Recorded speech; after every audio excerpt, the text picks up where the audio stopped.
Hey, what's going on, guys? It's CJ Besson here. Welcome back to my channel.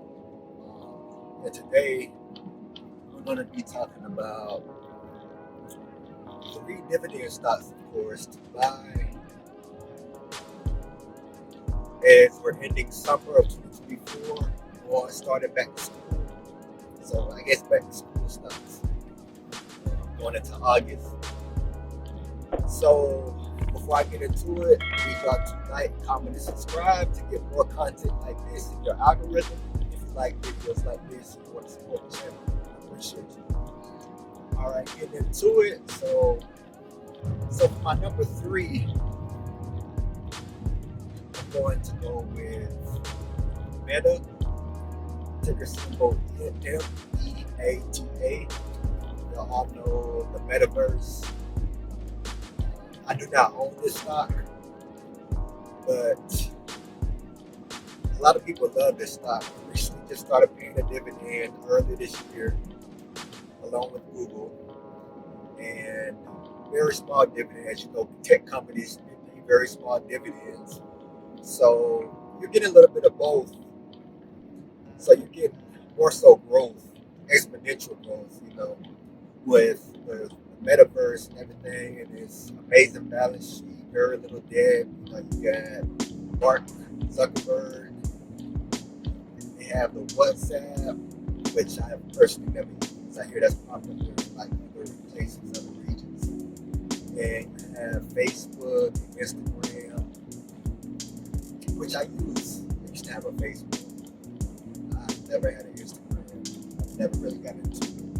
But very, very popular apps, very profitable through their advertising,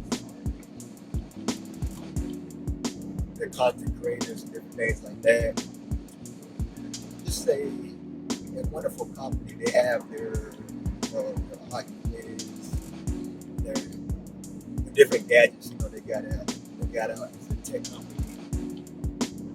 So before I buy that, because I plan to own it someday in my portfolio, it has to come down quite a bit. You know, I'm a little bit picky when it comes to that, and I might miss out on some opportunities, and I'm fine with that. You know, but I look more for cheaper stocks or the more expensive stocks. If I'm going to pay a premium for a stock, which I'm willing to pay a premium for a great company like a Meta, Google, or Microsoft, but they have to come down in price until I'm at, oh yeah, I have to buy that now over the other stocks that I'm currently buying that are fairly cheap. So, yeah, you know, it has to come down. All the other metrics are amazing. You know, great free cash flow. They have great return on invested capital. Meta is pretty insane when it comes to that. They're investing their money very wisely. They're very efficient. Not too much bad to say about it. Growing their revenue at high double-digit rates. So that's always something you want to see. You know, 10% and above is what I look for in terms of revenue growth. Starbucks didn't quite beat that, but because Starbucks was so undervalued or so in the fairly valued territory, it had came down quite a bit, and I had been wanting to own it for a while. I went ahead and bought it, which I bought kind of expensive in the 90s, probably a little bit higher than now that I look back at it, but still I've been dollar cost averaging. As long as you do that to get into your favorite stocks, to get your cost average down, so to increase your chance of making money as far as returns in the future. So yeah, Meta, awesome company. My number two would be, I just mentioned it earlier, would be Google, ticker symbol GOOGL. Alphabet, other known as, a company that I've been wanting to own for a while. I've been wanting to pay a dividend for a while. I felt like this company didn't get a lot of attention in the past. It had decent growth rates.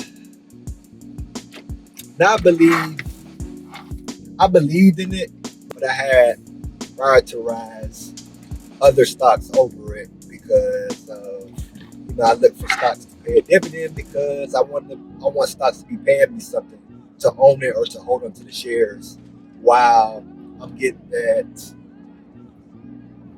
those returns over time. So that's just me.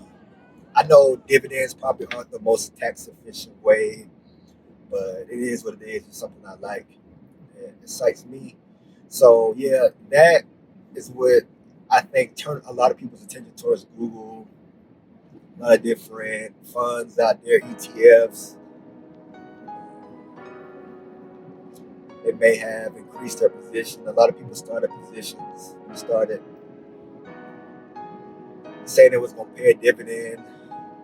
So very small dividend, but I expected it. I didn't know when Google was going to pay a dividend, but it finally did early this year. I've been wanting to pay it since I got in the market back in 2020.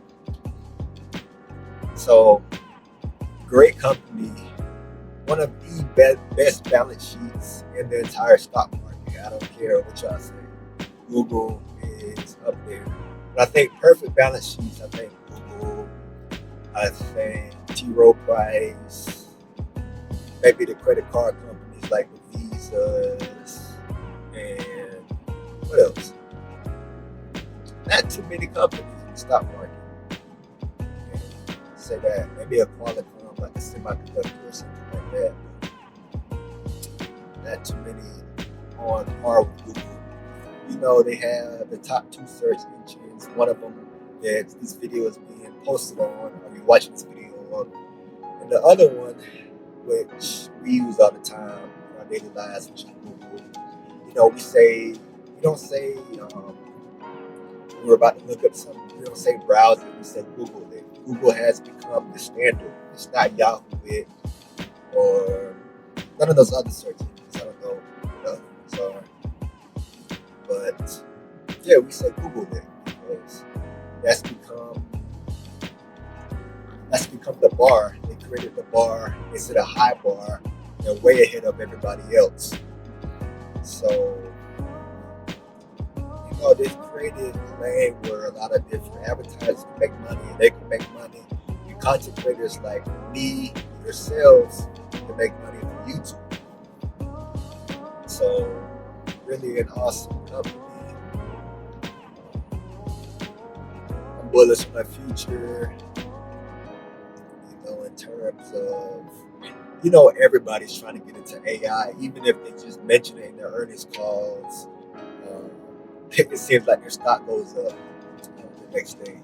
That's kind of like the keyword,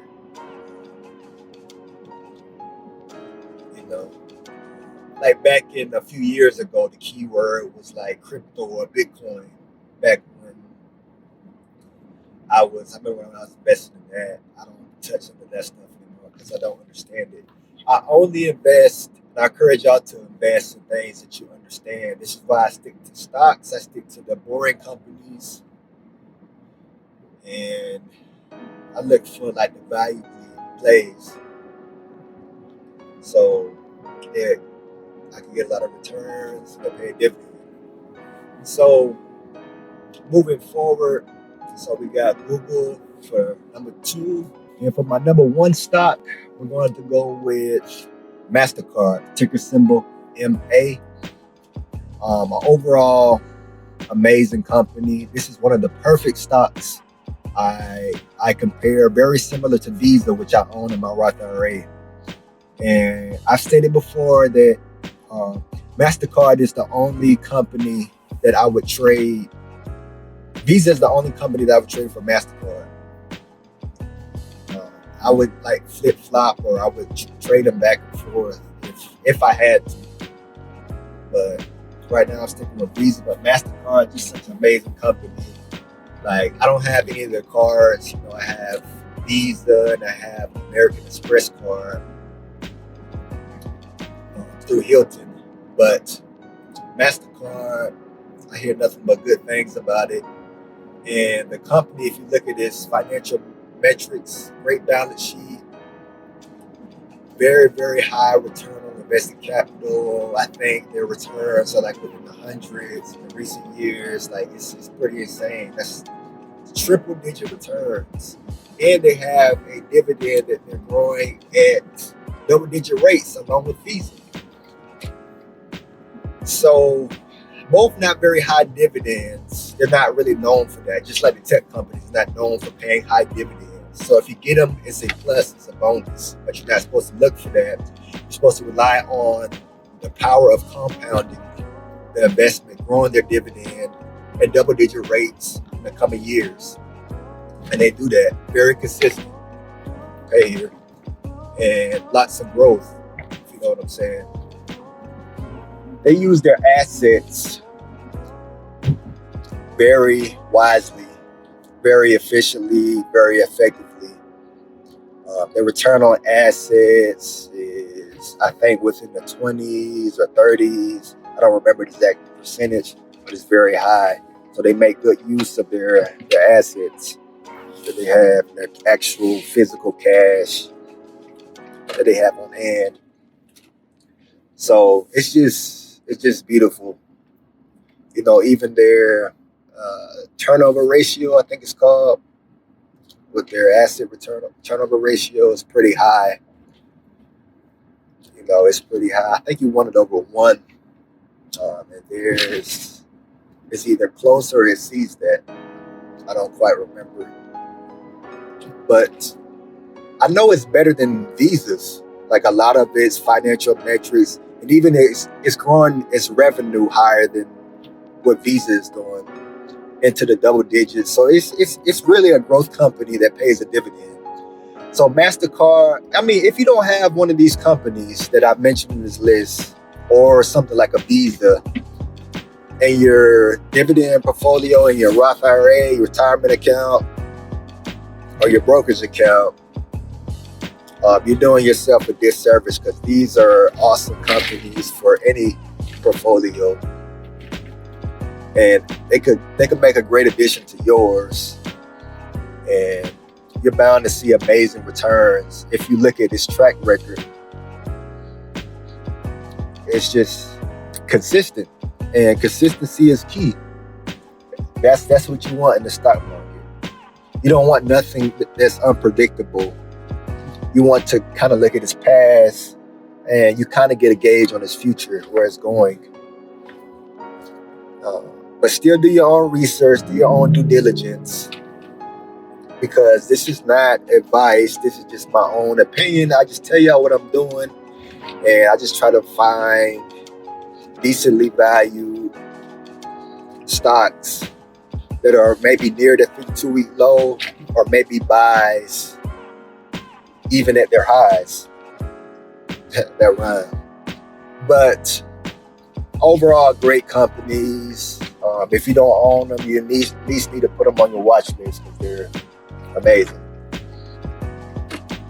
So, yeah, I don't own any of these, but these are companies that I plan to buy in the future. So if you want more content like this, make sure to like, comment, and subscribe. As I said in the beginning, I love and I appreciate each and every one of y'all. Y'all are awesome. I wish y'all good luck, whatever goals that y'all have planned for the rest of the year, whether it be a YouTube channel, or hit a goal in your retirement account, or get a certain promotion on your job. I hope all goes well for y'all, and I'll get all the gains and the returns and dividends and all that type of stuff. But I love y'all, and I'll see y'all on the next video. Peace.